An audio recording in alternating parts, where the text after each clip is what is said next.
क्या BTS Grammys को पूरी तरीके से बॉयकॉट कर देंगे क्योंकि अब उन्होंने अनाउंस कर दिया है कि वो ग्रैमीज़ में नहीं जाने वाले? वेल, ऐसा नहीं है। हाइब ने अपनी न्यूज़ स्टेटमेंट इस पे रिलीज़ करी है एंड उन्होंने बताया है कि आखिर क्यों बीटीएस ग्रैमी नहीं जा रहे। जैसा कि हम सभी जानते हैं कि इस बार ग्रैमी में एक नई कैटेगरी अनाउंस करी गई थी जो कि थी एशिया के पॉप वाली कल्चर। एंड यहाँ पे एशियन पॉप कल्चर में बीटीएस के काफ़ी हाई चांसेस थे जीतने के। कई सारे फैंस को लग रहा था कि ये कैटेगरी तो स्पेसिफिकली बीटीएस के लिए ही अनाउंस करी गई है बिकॉज एशियन है एंड पॉप कल्चर है, तो बीटीएस की नई एल्बम तो इसमें जीत ही जाएगी।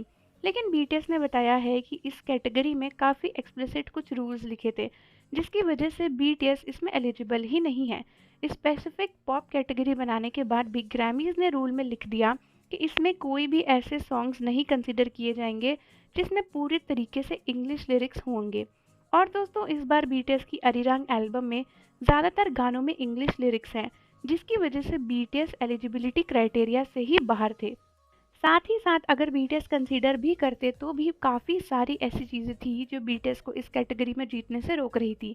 हाइप ने बताया कि वो काफ़ी डिसअपॉइंटेड है इस बात को देख कर कि जब बीटीएस के जीतने के हाईएस्ट चांसेस थे तब ग्रैमीज ने अपने रूल्स को इस तरीके से अमेंड कर दिया कि बीटीएस का जीतना ऑलमोस्ट इम्पॉसिबल हो गया एंड इसीलिए बीटीएस ने फैसला लिया है कि वो ग्रैमीज में नहीं जाएंगे।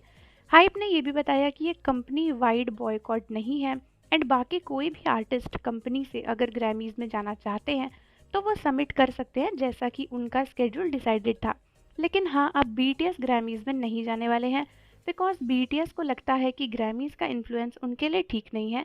साथ ही साथ ग्रैमीज में जो भी एलिजिबिलिटी क्राइटेरियाज हैं वो बीटीएस को जीतने नहीं देने वाली। एंड मुझे पर्सनली लगता है कि बीटीएस ने काफ़ी सही फैसला लिया है बिकॉज मुझे लगता है कि ग्रैमीज बट बीटीएस को यूज़ कर रहा है लेकिन उन्हें जिताना नहीं चाहता। इसीलिए स्पेसिफिक कैटेगरी इंट्रोड्यूस करने के बावजूद भी उन्होंने बीटीएस के लिए ऐसे रूल्स बना दिए जिससे उनका जीतना इम्पॉसिबल हो जाए।